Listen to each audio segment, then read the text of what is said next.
Hey guys, in this video we'll discuss continuous time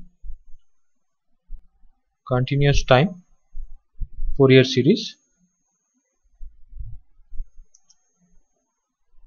We also call it as CTFS, or in short we just call it as FS. CTFS is continuous time Fourier series, or just Fourier series. Okay.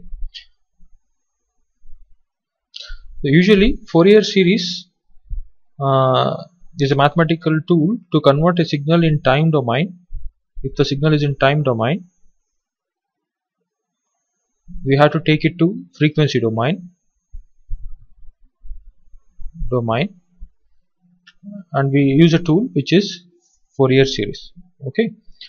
And if the signal in time domain is discrete time, then we take discrete time Fourier series. If the signal in time domain is continuous time, then we take continuous time Fourier series. Fine.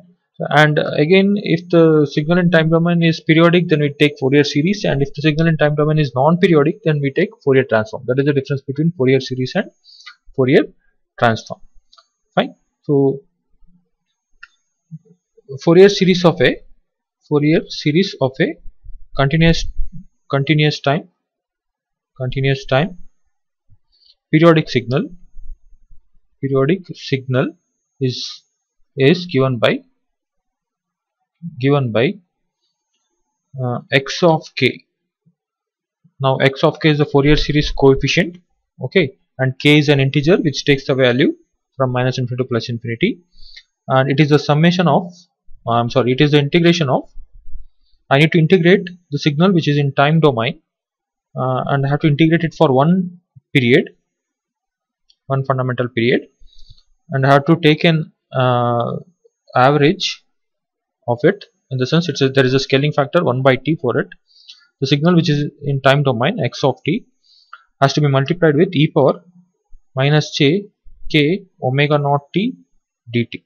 Okay, so you call it as equation 1. Fine. So this is the Fourier coefficient, and this is also called as analysis equation.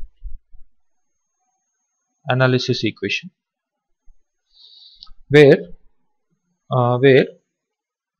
the signal in time domain, our original signal x of t, is nothing but, if I sum up all the Fourier coefficient k varying from minus infinity to infinity, x of k, as I told you, k is taking the value minus infinity to infinity. If you sum up all the coefficients x of k, okay, and multiply it with e power j k omega naught t, I end up with the original time domain signal x of t.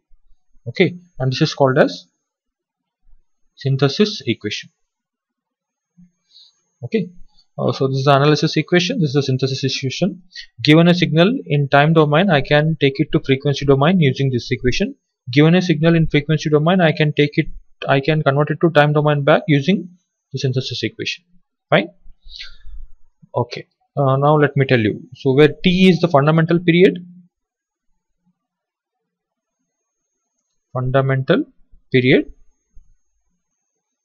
and omega naught is the fundamental frequency, and its unit is radians per second. Fine. And this is given by 2 pi by t. This omega naught is nothing but 2 pi by t.